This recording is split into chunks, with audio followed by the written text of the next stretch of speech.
Olá, tudo bem? Voltamos à análise crítica do livro Brasil, Coração do Mundo, Pátria do Evangelho. Neste vídeo nós vamos conferir, entre outras coisas, como é a visão desse livro a respeito da escravidão no Brasil e dos escravos africanos que foram trazidos ao Brasil. Vamos direto ao assunto. Voltemo-nos para os centros culturais de Coimbra e de Lisboa a regenerar as fontes do pensamento no elevado sentido de ampliarmos a nossa visão espiritual. Coimbra e Lisboa abrigaram grandes universidades na época. Segundo o Humberto de Campos, espírito, o Humberto do Chico, isso aconteceu graças a Ismael, porque Ismael resolveu regenerar as fontes do pensamento no elevado sentido de ampliarmos a nossa ação espiritual. Seria o caso de perguntar, então, por que ele não faz a mesma coisa no Brasil hoje? Será que o Brasil não está precisando urgentemente regenerar as fontes do pensamento no elevado sentido de ampliarmos a nossa ação espiritual? Mas aí me ocorre uma ideia. Isso deve ser um serviço para Emmanuel, não é? Eles dizem que Emmanuel reencarnou no ano 2000, então logo, logo ele vai estar adulto e vai dar um jeito nisso.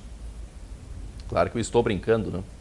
Mas você sabia que tem gente que acredita piamente nisso? Tem gente séria, adulta, inteligente, que acredita piamente que o Emmanuel vai fazer grandes coisas pelo Brasil reencarnado. Alguns arriscam a dizer, vai ser na área da educação. Eu sinto muito desapontar você, mas Emmanuel não vai fazer é nada. Por um motivo muito simples, Emmanuel não existe. Eu acredito que Emmanuel seja uma espécie de alter ego do Chico Xavier. Você sabe que Chico Xavier passou por situações muito difíceis na infância, como a morte prematura da sua mãe e os maus tratos por parte da sua madrinha. Isso acontecia várias vezes por dia, conforme é relatado. Chico deve ter desenvolvido o que hoje chamam de transtorno dissociativo de personalidade. Mas claro que não tenho como ter certeza disso, então vamos fazer de conta que existe Emmanuel. Por que Emmanuel teria capacidade de fazer alguma coisa extraordinária se ele reencarnasse no Brasil? O que Emmanuel fez de extraordinário? Nada. Nada. Se alguém fez, e realmente fez, alguma coisa de extraordinário, foi Chico Xavier. Chico Xavier, com a sua gigantesca produção literária, o atendimento às pessoas até altas horas da noite, a sua capacidade de trabalho imensa e admirável, a sua disciplina. Mas Emmanuel não fez nada. Emmanuel, supostamente, ditou alguns livros, ditou muitas mensagens de teor moral. Mas isso não tem nada de extraordinário. Escrever, até eu sou capaz de escrever. E de maneira mais direta, mais facilmente compreensível e assimilável do que Emmanuel. E isso, evidentemente, não faz de mim uma pessoa extraordinária. Eu sou capaz de escrever coisas belíssimas.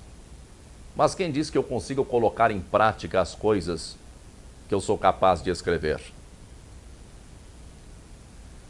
Se Emmanuel existisse de verdade, eu queria ver ele aqui, no plano físico, enfrentando as dificuldades inerentes a esse mundo. E queria ver se ele seria capaz, como acreditam, como dizem dele, se ele seria capaz de promover mudanças efetivas na mente das pessoas e não apenas evangelizar com aquele jeito jesuíta e conduzir o rebanho dentro do campo religioso. Será que esses supostos espíritos não perceberam ainda que religião não é o caminho? Será que não se deram conta de que há milênios que nós somos dominados por ideias religiosas e que essas ideias religiosas não foram capazes de tornar a humanidade mais feliz? Será que eles não sabem que religião é um meio de controle sobre as massas? Ou será que isso faz parte do projeto de poder deles? Alguns de vós ficareis em Portugal, mantendo de pé os elementos protetores dos nossos trabalhos, e a maioria terá de envergar o São Benito humilde dos missionários penitentes, para levar o amor de Deus aos sertões ínvios e carecidos de todo conforto. Para levar aos sertões, né? Quem é que habitava os sertões? Os índios. E quem é que disse, da onde tiraram essa ideia de que os índios precisavam de conforto? Ainda mais esse tipo de conforto, o tipo de conforto que os missionários penitentes tinham para oferecer. Você consegue perceber como a religião se acha no direito de consertar você, mesmo que você esteja íntegro, sem precisar de conserto algum? Quem é que diz que o cristianismo é superior à religião que era praticada pelos índios? Quem é que disse que os índios tinham que seguir Jesus? Da onde tiraram essa ideia que os índios tinham que conhecer e seguir Jesus? Será realmente que nós somos mais felizes com o nosso amontoado de crenças do que os índios eram antes da chegada dos europeus ao continente americano? Temos de buscar no seio da igreja as roupagens exteriores de nossa ação regeneradora. Infelizmente, a dolorosa situação do mundo europeu, em virtude do fanatismo religioso, tão cedo não será modificada. Somente as grandes dores realizarão a fraternidade no seio da instituição, que deverá representar o pensamento do Senhor na face da terra. A igreja que, desviado dos seus grandes princípios, pela mais terrível de todas as fatalidades históricas, foi obrigada a participar do organismo mundano e perecível dos estados. Tem até que dar uma pausa para respirar, porque é incrível como dentro de um só parágrafo, eu li só um parágrafo, e dentro de um só parágrafo existe tanta bobagem reunida, inclusive contradições. Porque nesse mesmo parágrafo, primeiro Ismael, é Ismael quem está falando, primeiro Ismael diz que eles têm que buscar no seio da igreja as roupagens exteriores de sua ação regeneradora. É isso que está escrito. Nós poderíamos concluir com essa afirmação que a ação regeneradora de Ismael, que dizem que é o responsável pelo espiritismo no Brasil, então a ação regeneradora de Ismael apenas iria se revestir das roupagens exteriores da igreja, ou seja, para implantar o cristianismo naquele momento histórico, era preciso fazer isso através da igreja, porque a igreja era a instituição que tinha condições para isso. Mas logo depois, ainda nesse mesmo parágrafo, o próprio Ismael afirma que a igreja é a instituição que deverá representar o pensamento do Senhor na face da terra. Como é que é? Um livro espírita dizendo que a igreja vai representar o pensamento do Senhor na face da terra? Qual é o papel do espiritismo, então, nesse processo? Será que o Chico viajou tanto, mas tanto, que pensou que um dia a igreja iria aceitar o espiritismo e passaria a rezar a missa dos espíritos? É bem possível, afinal de contas, ele era católico. Quem sabe se isso acontecesse, então o presidente da FEB acumulasse as funções de presidente da federação e de papa? Ou o contrário, né? O Papa passasse a ser também presidente da FEB. E uma outra inverdade histórica nesse trecho aqui. A igreja que, desviada dos seus grandes princípios pela mais terrível de todas as fatalidades históricas, foi obrigada a participar do organismo mundano e perecível dos estados. Obrigada. Obrigada por quem? A igreja não foi obrigada a nada. A igreja, como instituição humana que é, ela cresceu a tal ponto que ela passou a ditar as regras.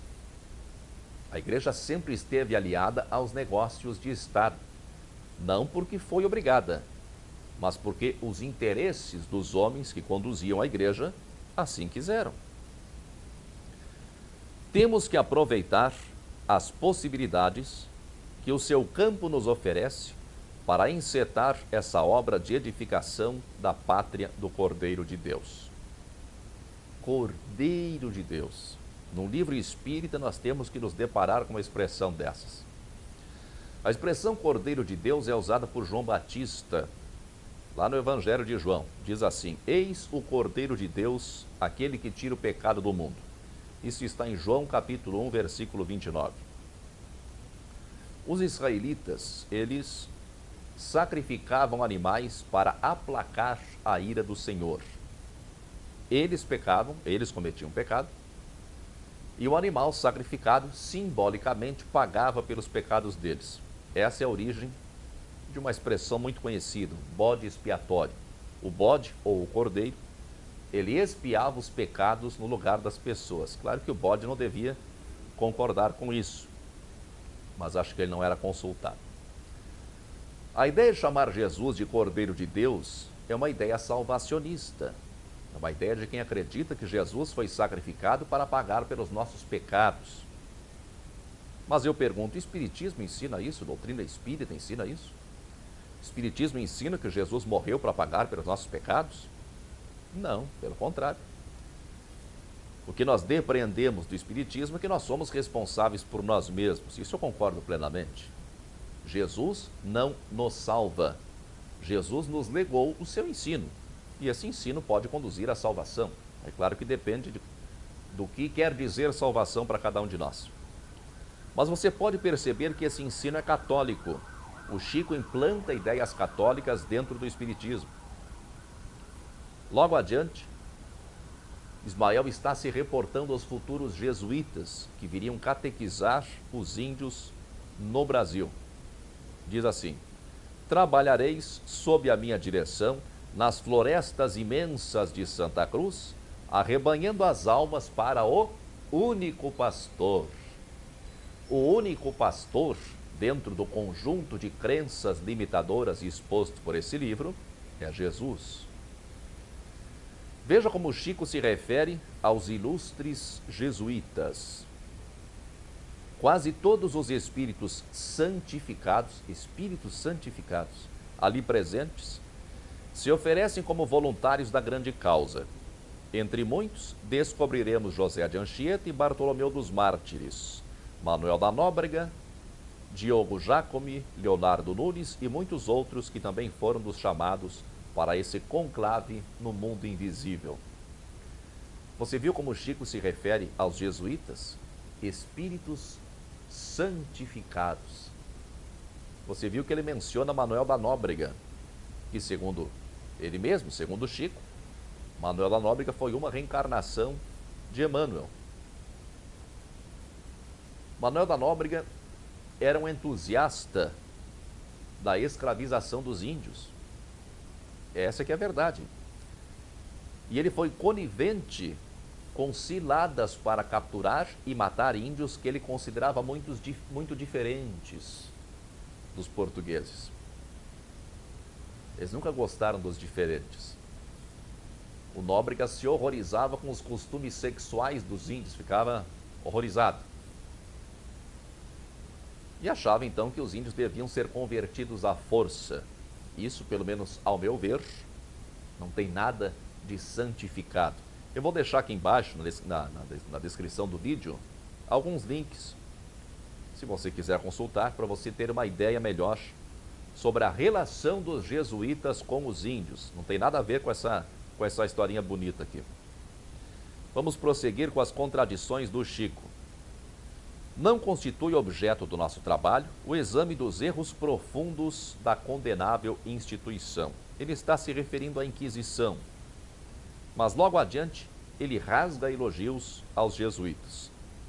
O que nos importa é a exaltação daqueles missionários de Deus que afrontavam a noite das selvas para aclarar as consciências com a lição suave do mártir do Calvário. Esses homens abnegados eram, de fato, o sal da nova terra. Você tem ideia do que representou essa missão para os índios? Os índios tiveram as suas terras invadidas, os índios foram proibidos de manter os seus costumes, foram conduzidos ao trabalho escravo. Esse trabalho escravo foi disfarçado por Manuel da Nóbrega como se fosse uma espécie de serviço assalariado. Os índios foram obrigados a viver em comunidades que não tinham nada a ver com seus costumes originais. Os índios tiveram que abdicar das suas crenças para aceitar Jesus, né? Como eles chamam, como é que é? O único pastor. E aqueles que não se submetiam eram mortos. Esse foi o papel dos abnegados defendidos pelo Chico. O Chico continua. Foram eles os primeiros traços luminosos das falanges imortais do infinito, corporificadas na terra do Evangelho, e com a sua divina pobreza se fizeram os iniciadores da grande missão apostólica do Brasil no seio do mundo moderno, inaugurando aqui um caminho resplandecente para todas as almas, transformando a terra do Cruzeiro numa dourada e eterna Porciúncula. Tudo safadeza. Como é que diz aqui? Iniciadores da grande missão apostólica do Brasil. Mas que missão apostólica é essa? A missão de invadir consciências e de matar quem não se submetesse? Ou é outra missão? Será que não é a missão de perpetuar inverdades através de livros mal escritos? O Chico se refere aqui à divina pobreza dos missionários. Desde quando qualquer pobreza é divina? Quando nós dizemos que uma coisa é divina, nós imaginamos que ela seja de Deus, associamos a Deus, não é? E desde quando a pobreza é de Deus? Você acha que Deus gosta de pobreza? Se você acha que Deus é o Criador do universo infinito, você pode constatar que o universo é vasto, farto, abundante, rico. Onde é que entra a pobreza ali? Quem gosta de pobreza são pessoas problemáticas que não conseguem lidar com as coisas materiais, ou então que precisam se sobressair de alguma forma, nem que seja assumindo o papel de pobrezinho. É por causa dessa mentalidade doente, que isso é doentio, é por causa desse tipo de pensamento doentio que o Brasil está cheio de pobre. A mentalidade religiosa do Brasil, que acabou se tornando uma mistura insalubre de catolicismo popular com espiritismo chiquista, isso vê no pobre um coitadinho, o substituto do índiozinho da floresta lá dos jesuítas. É muito bom ter pobrezinhos em abundância. Pobrezinhos costumam ser burrinhos e dóceis, bem fáceis de ser manipulados. Imagina se uma religião como o espiritismo popular brasileiro vai dar certo em algum país rico. Mas é claro que não. O Brasil é o lugar ideal para a proliferação de qualquer crença religiosa, qualquer coisa que se invente. Mas não porque o Brasil é a pátria do Evangelho. Não por isso. Porque o povo brasileiro, desde sempre, ele foi subjugado pelos detentores do poder. O povo brasileiro sempre foi amansado e doutrinado por um cristianismo apelativo. É do interesse dos detentores do poder, seja ele político ou religioso, é do interesse que haja pobreza, que haja miséria, que haja fome, que haja doença. Os detentores do poder estão viciados nos seus cargos, nos seus postos. Imagine se de um momento para o outro os líderes políticos e os líderes religiosos fossem afastados dos seus cargos. Imagina o desespero dessa gente. Então, se por um milagre desaparecesse instantaneamente a pobreza, a miséria, a fome e a doença, esses líderes políticos religiosos perderiam totalmente o seu poder. Os líderes políticos e religiosos não teriam mais razão de ser, não teriam razão de existir como líderes. Eles perderiam a sua função, perderiam o seu rebanho dócil e aparvalhado? Vamos ficar numa esfera bem pequena, que provavelmente você conhece. Apenas como um exemplo, já que estamos falando de um livro espírita, dito espírita. Imagine o seu centro espírita. Imagine se de um dia para o outro desaparecesse a pobreza, a miséria, a fome e a doença. Quantas pessoas continuariam frequentando o seu centro espírita? É claro que você pode argumentar que não são apenas esses motivos que levam as pessoas a frequentar e trabalhar no centro espírita, e eu concordo com você. Mas a imensa maioria das pessoas procura sim o centro espírita por causa disso, por causa da pobreza, da miséria, da fome e da doença. Se não for diretamente por esses motivos, se a pessoa não passa diretamente por algum desses fatores, essas pessoas são torturadas pelo sentimento de culpa gerado pelo cristianismo. Essas pessoas que vivem sem esses problemas, elas sentem-se culpadas. Por quê? Porque deram certo, porque não têm esses problemas. Sentem-se mal porque são felizes no meio da massa, da imensa massa de pobres, de miseráveis, de famintos e de doentes infelizes. E como se sentiriam os dirigentes do seu centro espírita se de um dia para o outro as pessoas deixassem de precisar deles? Ou se as pessoas de um dia para o outro descobrissem simplesmente que não precisam deles? Como ficaria a sua sede de poder? O que eles fariam com a sua liderança? Como viver sem o rebanho lhe seguindo os passos, mesmo que esses passos levem ao precipício? Claro que isso não se aplica a todo centro espírita de jeito nenhum. É evidente que existem muitas exceções. Quem conhece o seu centro espírita é você, isso se você for espírita. E é possível, claro, que o seu caso seja muito diferente disso. Mas eu apenas proponho um bom exercício de discernimento. É bom nós começarmos a pensar nessas coisas. Ismael, porém, não trazia no coração o sinal da alegria. Seus traços fisionômicos deixavam mesmo transparecer angelical amargura. Angelical amargura. Anjo, para a doutrina espírita, é o mesmo que espírito puro. Espírito puro, como nós já vimos num outro vídeo desta série, ele não experimenta nenhuma amargura. Não existe, portanto, angelical amargura, não existe isso. Nós vemos que o Chico não conhecia nem os pontos mais básicos da doutrina, pelo menos nessa época, 1938. Pelo contrário, o livro é cheio de chavões católicos. E nós vemos também que não houve nenhum controle mais apurado por parte da FEB, que foi quem publicou o livro. Aliás, esse é o principal livro da FEB. É um livro recomendado oficialmente pela FEB. Agora nós temos que reconhecer que nem todos os líderes espíritas têm compromisso com a doutrina de Kardec. Uma consulta rápida à obra de Kardec leva facilmente à conclusão de que esse livro não é uma obra doutrinária. Esse livro não tem nada a ver com a doutrina. Às vezes pode parecer mais fácil ou mais vantajoso para um conjunto de crenças a conquista de prosélitos dóceis.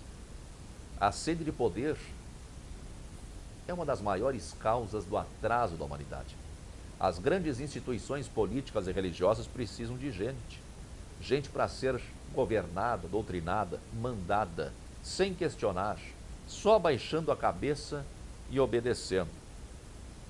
Senhor, exclama ele, sinto dificuldades para fazer prevaleçam os vossos desígnios nos territórios onde pairam as vossas bênçãos dulcificantes.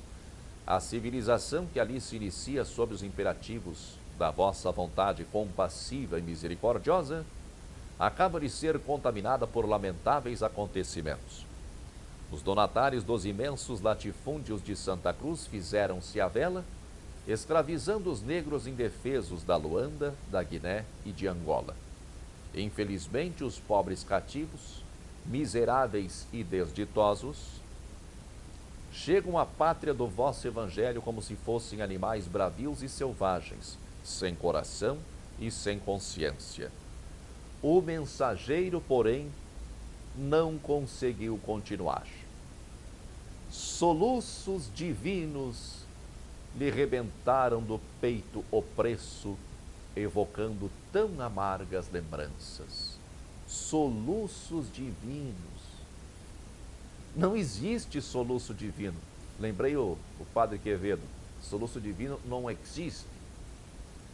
Soluços divinos lhe rebentaram do peito o preço. O Ismael Chorão. Está na cara que isso aqui é a obra do Chico. O Valdo Vieira disse que um dos motivos dele ter se afastado, ter deixado o Chico, foi o fato do Chico ser muito chorão. O próprio Chico se referia frequentemente ao seu choro. Vou colocar aqui embaixo, na descrição do vídeo, alguns links para você confirmar o que estou dizendo. Selecionei esses links rapidamente, existem muitas outras fontes. O Chico transfere o seu sentimentalismo exacerbado, que é dele, ele transfere isso para as suas personagens, como é o caso do Ismael nessa passagem. Vou aproveitar e vou colocar também ali embaixo, na descrição do vídeo, um link de um trabalho acadêmico de autoria de Alexandre Caroli Rocha. Esse trabalho demonstra claramente que o único motivo capaz de fazer alguém acreditar que o autor dos livros atribuídos ao espírito Humberto de Campos, que esse autor é o próprio Humberto de Campos, né? O único motivo que nos levaria a acreditar nisso é a crença cega. Mas, continuando aqui, Ismael, ele está aqui relatando a Jesus a respeito da escravidão. Vamos prosseguir. O Divino Mestre, porém, cingindo-o ao seu coração augusto e magnânimo, explicou brandamente: Ismael, acerena teu mundo íntimo no cumprimento dos sagrados deveres que te foram confiados. Bem sabes que os homens têm a sua responsabilidade pessoal nos feitos que realizam em suas existências isoladas e coletivas. Mas, se não podemos tolher-lhes aí a liberdade, também não podemos esquecer que existe o Instituto Imortal da Justiça Divina, onde cada qual receberá de conformidade com os seus atos. Olha o consolo que Jesus oferece a Ismael. Ele, né, Jesus, ele não pode tolher a liberdade dos escravagistas. E isso eu acho uma coisa bem estranha, já que, segundo Emmanuel, foi o próprio Jesus que criou o planeta, ele é o governador espiritual da Terra, e segundo esse livro, Jesus é que determina o destino dos povos. Né? Mas tá, aqui diz então que ele não pode interferir no livre-arbítrio de ninguém. Mas pelo menos, o consolo dele, pelo menos os culpados vão pagar pelos seus erros. Grande coisa! Que grande consolo é esse? Ah, os negros estão sendo arrancados da sua terra, estão sendo escravizados, mas tudo bem. Os culpados vão pagar por isso. Que absurdo! Jesus continua: havia eu determinado que a terra do cruzeiro se povoasse de raças humildes do planeta, buscando-se a colaboração dos povos sofredores das regiões africanas. Todavia, para que essa cooperação fosse efetivada sem o atrito das armas, aproximei Portugal daquelas raças sofredoras, sem violências de qualquer natureza. A colaboração africana deveria, pois, verificar-se sem abalos perniciosos, no capítulo das minhas amorosas determinações. Jesus se enganou. Somos obrigados a concluir isso, né, através desse livro. Jesus se enganou. Porque foi ele mesmo, Jesus, que providenciou para que os portugueses se aproximassem dos africanos. É o que está escrito aqui. E trouxessem eles para o Brasil, né? Que os portugueses trouxessem os africanos para o Brasil. Mas Jesus não imaginou que os africanos seriam escravizados. Que coisa, né? Jesus se enganou. Será que Jesus pensou, o Jesus do Chico aqui, né? Vamos misturar. Será que esse Jesus aqui pensou que os portugueses iam convidar os africanos para serem seus sócios na nova empreitada divina? Ou será que Jesus sabia que os africanos seriam escravizados, mas pensou que tudo seria assim, com muito amor? Continua Jesus: o homem branco da Europa, entretanto, está prejudicado por uma educação espiritual condenável e deficiente. Não. Espera aí um pouquinho. O homem branco está prejudicado por uma educação espiritual condenável e deficiente. Que educação espiritual é essa? O cristianismo. E qual é o projeto a ser implantado no Brasil, a começar pela catequização forçada dos índios? O cristianismo. Por essas e outras é que eu não me canso de perguntar, como é que um lixo como esse, porque esse livro é um lixo, como é que isso conseguiu enganar tanta gente, continua enganando tanta gente? Que espécie de hipnose é essa que nos torna irracionais e apáticos a ponto de não perceber que esse livro é um lixo do início ao fim? Vamos em frente. Referindo-se aos portugueses, o Jesus do Chico Xavier diz: eles terão a liberdade de humilhar os seus irmãos em face da grande lei do arbítrio independente, embora limitado, instituído por Deus para reger a vida de todas as criaturas, dentro dos sagrados imperativos da responsabilidade individual. Mas os que praticarem o nefando comércio sofrerão igualmente o mesmo martírio nos dias do futuro, quando forem também vendidos e flagelados em identidade de circunstâncias. Que coisa! Essa é a maldita lógica chiquista, na qual, infelizmente, nós acreditamos muitas vezes, achando tudo muito justo e muito sábio. Olho por olho, dente por dente. Por acreditar nesse tipo de coisa, uma pessoa que nasce com uma deficiência qualquer, ela sente-se culpada porque ela é levada a pensar, através de livros como esse, que foi ela mesma que causou essa deficiência no passado. Então, se ela nasce sem as pernas, por exemplo, ela é levada a acreditar que ela cortou as pernas de alguém numa existência passada, alguma coisa assim. Eu mesmo acreditei nisso. Não assim ao pé da letra, mas acreditei. Acreditei até descobrir que a doutrina elaborada por Kardec, porque a doutrina de Kardec não é dos espíritos, essa doutrina é frágil, muito frágil. Nós teremos oportunidade de ver isso futuramente. E que toda a literatura espírita no Brasil é influenciada diretamente por Chico Xavier. Então, se o Chico Xavier tirou tudo da cabeça dele, que é uma coisa que eu não tenho como provar, mas é o que eu acho hoje, nós estaríamos então acreditando e fazendo as pessoas acreditarem num monte de fantasias que as fazem sentir culpadas por coisas que elas nunca fizeram. Não há nada, absolutamente nada, além da crença cega, que nos leve a acreditar que as coisas se processam assim, na base do olho por olho, dente por dente. Quando Chico ficou mais velho, nós podemos observar isso através da sua produção literária, ele foi aos poucos atenuando a dureza da lei, chegou a entendimentos que eu considero excelentes. Mas no começo, esse tempo aqui ainda, 1938, o Chico amava o sofrimento. Ele amava o choro, amava a lei de Talião. Se nós pudermos ter certeza de que tudo que o Chico escreveu saiu da sua cabeça, não temos como ter certeza, mas se pudéssemos,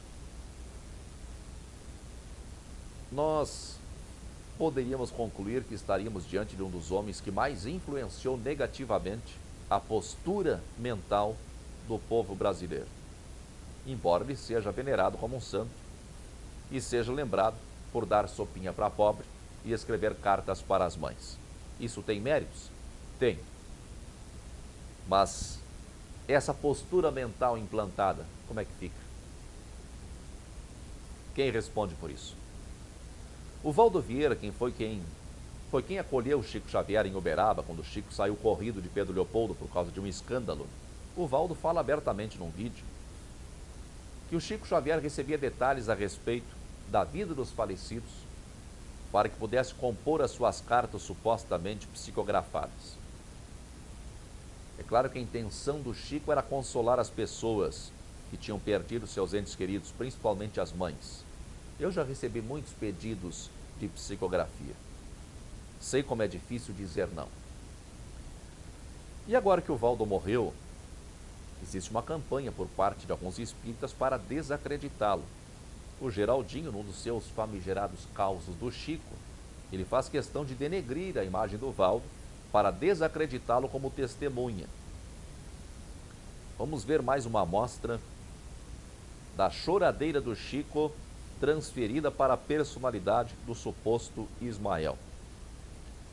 Nas esferas superiores do infinito, Ismael e suas abnegadas falanges choram sobre tão lamentáveis acontecimentos, quais o suplício imposto a João de Bolis pelos elementos de mais confiança dos maiorais da espiritualidade. Preste atenção no descalabro da crença católica entranhada no pensamento do Chico. A cidade fica sob a proteção espiritual de Sebastião, o grande filho de Narbonne, martirizado pela sua fé cristã ao tempo de Diocleciano, em 288 da nossa era. A cidade do Rio de Janeiro, como todas as cidades do tempo do Império, quando a Igreja Católica era a religião oficial do Império no Brasil, a cidade do Rio de Janeiro tem um santo padroeiro, padroeiro, no caso, São Sebastião do Rio de Janeiro.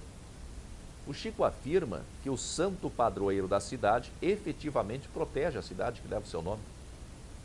Se formos seguir essa lógica, a cidade de São Paulo seria protegida espiritualmente pelo apóstolo Paulo. Estácio de Sá reúne-se às falanges invisíveis encarregadas de cooperar no progresso daqueles sítios. Sob as vistas amorosas do desvelado patrono da cidade, desdobra-se em dedicação a favor do seu progresso entre os núcleos florescentes. Muitas vezes voltou Estácio a se corporificar na pátria do Evangelho para viver na paisagem predileta dos seus olhos. Sua personalidade aí adquiriu elementos de ciência e de virtude, e ainda há poucos anos podia ser encontrada na figura do grande benemérito do Rio de Janeiro, que foi Oswaldo Cruz. Essa é a velha historinha espírita, espírita chiquista. Aquela velha história de que os homens de vulto, eles quase sempre reencarnam como homens de vulto. Quem está dizendo que Estácio de Sá voltou a reencarnar muitas vezes no Brasil, inclusive como Oswaldo Cruz? Devemos lembrar que muitos espíritas defendem que Oswaldo Cruz era a verdadeira identidade de André Luiz, Mas quem está afirmando isso é supostamente Humberto de Campos. Humberto de Campos é um espírito que tinha desencarnado há pouco mais de 3 anos, quando supostamente escreveu esse livro, ditou esse livro. Para quem acredita que o autor do livro é realmente Humberto de Campos, é impressionante constatar que em tão pouco tempo, pouco mais de 3 anos, em tão pouco tempo ele teve acesso a tantas informações, teve condições até de saber quem é quem, quantas vezes um espírito reencarnou no Brasil, E, no entanto, ele não foi capaz de dar uma palavra de consolo à sua própria família, sua família terrena, sua viúva, sua esposa, seus filhos, quando a sua família moveu um processo contra o Chico e a febre. Esse Humberto de Campos aqui do Chico, ele descobriu tanta coisa a respeito dos outros, mas não foi capaz de demonstrar para a sua família que ele era ele mesmo.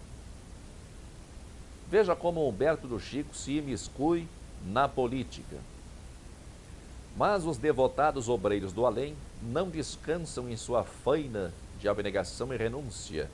E ainda agora, em 1932, quando um distinto jornalista da atualidade rasgava a bandeira nacional na capital paulista, em seu famoso discurso sem palavras, José de Anchieta, de quem João de Bolis é agora dedicado colaborador, e vários outros gênios espirituais da terra brasileira, se reuniam no colégio de Piratininga, implorando a Jesus derramasse o doce bálsamo da sua humildade sobre o orgulho ferido dos valorosos piratininganos. Ismael estende o seu lábaro de perdão e de concórdia sobre os movimentos fratricidas e reúne de novo os irmãos dos dois grandes estados centrais do Brasil para a realização da sua obra em prol do Evangelho. Ele está comentando aqui a respeito da Revolução Constitucionalista de 1932, em que o Estado de São Paulo se insurgiu contra o governo Vargas. Vargas havia tomado poder em 1930. Esse livro foi escrito em 1938. A Revolução foi em 32, portanto, apenas 6 anos antes. Lembre de 6 anos atrás. Isso seria o mesmo que um espírito agora psicografar um livro, né, e comentar sobre o governo Lula ou sobre o governo Dilma e os seus opositores. Será que espírito tem partido ou preferência política? Porque o Humberto de Campos, né, o Humberto do Chico, o que ele dá a entender aqui é que os revolucionários estavam errados, então está tomando partido. Aliás, recentemente, o dublê de médium Robson Pinheiro publicou uma carta dizendo que foi psicografado pelo Tancredo Neves. Isso faz 1 ou 2 anos aí. Espero que não seja fake do Facebook, mas acho que foi ele mesmo. Essa mensagem do Robson Tancredo, Robson Pinheiro, faz duras críticas ao governo Dilma, mas se esqueceu de dar um puxão de orelhas no seu neto, Aécio, que é neto Tancredo, né? Que também é tão frequentador das páginas de escândalos de corrupção quanto alguns dos seus colegas petistas. O capítulo Os Negros no Brasil nos oferece uma deprimente tentativa de explicar o sofrimento suportado pelos escravos. Nós vamos ver quem são os espíritos, segundo o livro, né? Quem são os espíritos que reencarnaram como escravos. Jesus se refere a eles como coletividades espirituais, sinceramente arrependidas do seu passado obscuro e delituoso. E o autor, se referindo a eles, diz: aí se encontram antigos batalhadores das cruzadas, senhores feudais da Idade Média, padres e inquisidores, espíritos rebeldes e revoltados, perdidos nos caminhos cheios da treva das suas consciências polutas. Quer dizer que aqueles que foram escravizados estavam apenas pagando, né? Não são vítimas. Se bobear, são eles culpados. Foi por isso que os negros do Brasil se incorporaram à raça nova, constituindo um dos baluartes da nacionalidade em todos os tempos. Com as suas abnegações santificantes e os seus prantos abençoados, fizeram brotar as alvoradas do trabalho depois das noites primitivas. Abnegações santificantes. Que coisa absurda! Abnegação é sacrificar-se voluntariamente em alguma causa. Não houve abnegação por parte dos negros escravos. O que houve foi submissão pela força. O autor quer tratar a escravidão como se fosse uma espécie de ação entre amigos. Na pátria do Evangelho, tem eles, os negros, né? Tem eles sido estadistas, médicos, artistas, poetas e escritores, representando as personalidades mais eminentes.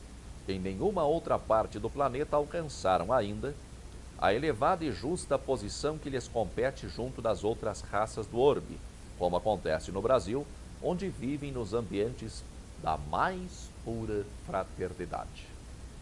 Em primeiro lugar, não é verdade que é só aqui que os negros obtiveram um destaque. Tem nada a ver. Em segundo lugar, nem os negros, nem os brancos, nem ninguém vive neste país na mais pura fraternidade. É bom que nós desejemos isso. É interessante imaginar como seria isso. Mas não é isso que acontece. É que o Senhor lhes assinalou o papel na formação da terra do Evangelho, e foi por esse motivo que eles deram, desde o princípio da sua localização no país, os mais extraordinários exemplos de sacrifício à raça branca. Que absurdo! Todos os grandes sentimentos que nobilitam as almas humanas, eles os demonstraram, e foi ainda o coração deles, dedicado ao ideal da solidariedade humana, que ensinou os europeus aos europeus a lição do trabalho e da obediência na Comuna Fraterna dos Palmares, onde não havia nem ricos nem pobres e onde resistiram com o seu esforço e a sua perseverança por mais de 70 anos, escrevendo, com a morte pela liberdade, o mais belo poema dos seus martírios nas terras americanas.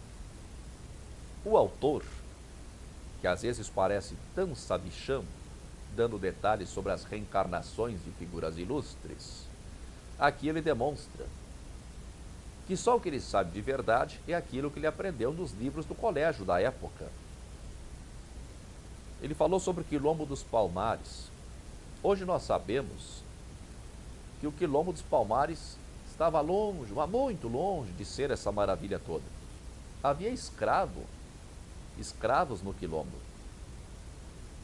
E há historiadores que sustentam que escravos eram capturados das fazendas vizinhas para que trabalhassem forçados nos quilombos. Além disso, mulheres eram sequestradas e aquelas que quisessem fugir eram mortas. Se esse livro fosse realmente psicografado, porque eu não acredito que seja, mas se ele fosse realmente psicografado, nós teríamos duas hipóteses para as informações aqui contidas. Por exemplo, essa história aqui do Quilombo dos Palmares. Ou essas informações, elas são tomadas nos livros, né? Ou elas são fruto de descobertas no plano espiritual. Se as informações contidas nesse livro são provenientes apenas dos livros, então não haveria como o autor saber detalhes sobre a suposta influência espiritual para fazer do Brasil a pátria do Evangelho. E não haveria como o autor saber detalhes sobre as reencarnações passadas de alguns vultos da história mencionados nesse livro.